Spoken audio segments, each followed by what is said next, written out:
Sa mga nangyayari po ngayon ay di na po ako nakapagpigil na sabihin to sa inyong lahat. Di na po ako nakapagpigil dahil sobra-sobra na po yung kung ano-ano po yung mga sinasabi about kay Eds po, mga kalingap.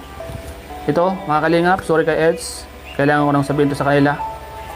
Kailangan ko nang itapat ang mga nalalaman ko para nalaman kahit paano ay malaman po nila ang katotohanan.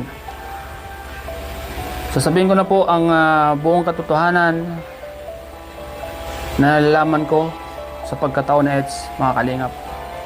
Sa 2 years ko pong nakilala siya, mga kalingap, ito po ang aking mga nakita sa kanya.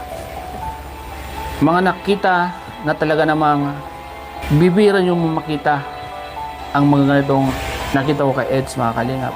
Nakakalungkot man sabihin ito, pero kailangan nyo pong malaman. Marami ang mag-comment, marami ang magsasabi bakit sinabi ko to, bakit ipinagtapat ko po ang tunay na ugali ni Eds sa pagkakakilala ko po sa kanya sa loob ng 3 taon. Ito po, mga kalingap, sasabihin ko na po sa inyo ang buong katotohanan. Sorry Eds kung sakaling sabihin ko to sa kanila, kasi hindi ko na po talaga kaya. Hindi ko na kaya ang lahat ng mga sinasabi nila sa'yo. So yun mga idol, mapagpalang araw sa iyong lahat mga idol. Maligayang pagbabalik sa ating YouTube channel, Kuya Ers. Mga idol, dito malalaman na po natin mga idol ang ebidensya na hawak ni Idol Starax, mga idol. Ano kaya ito ang kanyang nalalaman patungkol kay Idol Eds? Alam niyo po ba si Idol Ido at Idol Rab nagugulat, at dito na po malalaman ni VNC, mga idol. At yun mga idol, hindi na po natin papatagalin pa. Atin muling mapapanood dito kay Idol Starax ang kanyang nalalaman patungkol kay Idol Eds. So please, watch this. Unang-una, mga kalingap, si Eds po, ang pagkakilala ko sa kanya ay sobrang bait, matulungin, mapagmahal sa mga kasamahan, maalahanin, higit sa lahat mapagbigay, mga kalingap. Pangalawa, si Eds yung tipong madaling lapitan. Siya yung taong pag sinabi mo sa kanya is hindi kanya matitiis.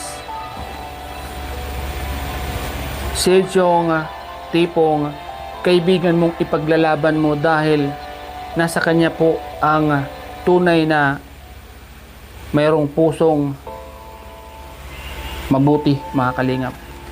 Siya yung hindi ka dadalhin sa kapahamakan. Siya yung magtuturo sa iyo ng mabuting asal. Minsan siya po yung nagsasabi sa amin na, Kuya Starax, huwag natin gawin yan dahil pangit yan. Kuya Starax, huwag tayong mag-create ng bashing dahil hindi maganda yan. Pangatlo, siya yung taong tahimik lang. Ang tanging ginagawa niya lang ay yung kung anong importante sa buhay niya. Tulad ng pag-scout, minsan mag-isa lang siya. Pag-vlog, bahay, vlogging, kwartan mo makikita yung hindi siya mahilig sa mga happy dito, happy doon. Yun yung isa sa mga ugali ni Eds, sa mga kalingap. Kaya sa mga nagsasabi na nag-isip ng kung ano kay Eds, maling-mali po kayo, mga kalingap. Maling-mali po kayo. Hindi po si Eds ganun. Kung siya po ay makikilala nyo lang sa personal, baka isipin nyo, sorry Kalingap Edo, dahil masama po yung naisip ko sa'yo. Which is, hindi ka naman po ganun pala. Nakita ko ang totoo mong pagkatao. Pag ikaw po ay nakikita ni Eds, lalo po sa aming mga kasamahan niya, pag alam niya po na medyo kami ay nangungulilat or mababa or naiiwan, yun po yung isa sa mga tinututukan niya. Siya na mismo yung magsasabi sa amin, Kuya Starax, sumama ka sa akin para tumaas yung views mo. Kuya Starax, sumama ka sa akin para kahit papano next month ay kumita ka. Kuya Starak, i-vlog mo ako.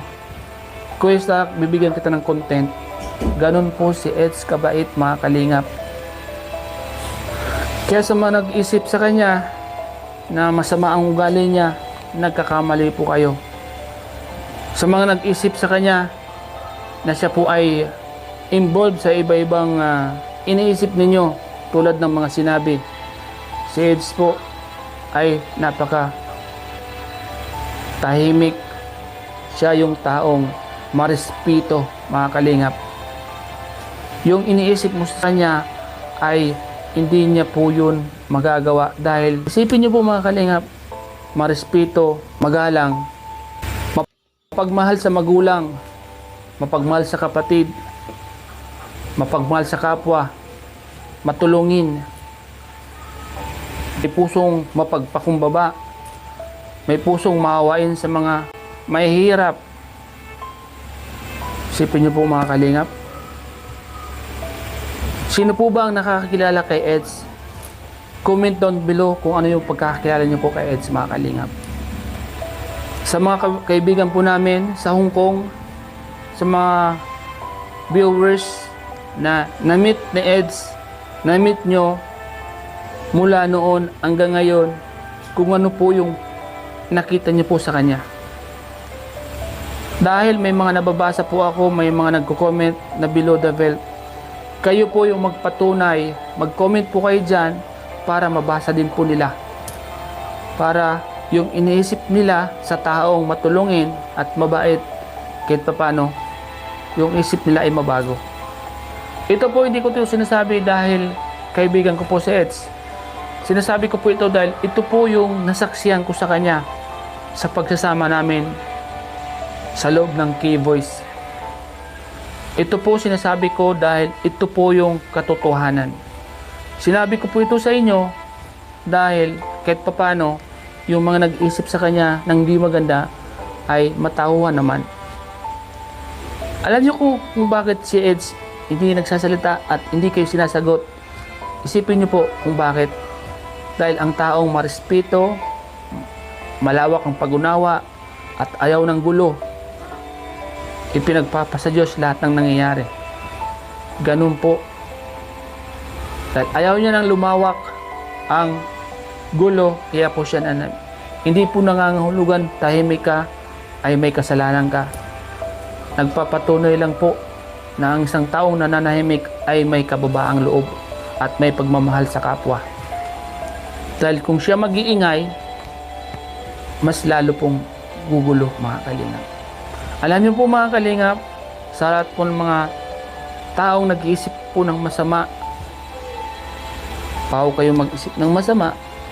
Total, nasa social media naman po kami. At si Eds, mag-research kayo. Alungkatin nyo lahat ng vlogs niya mula umpisa hanggang ngayon. At kung paano siya nagsimula sa social media.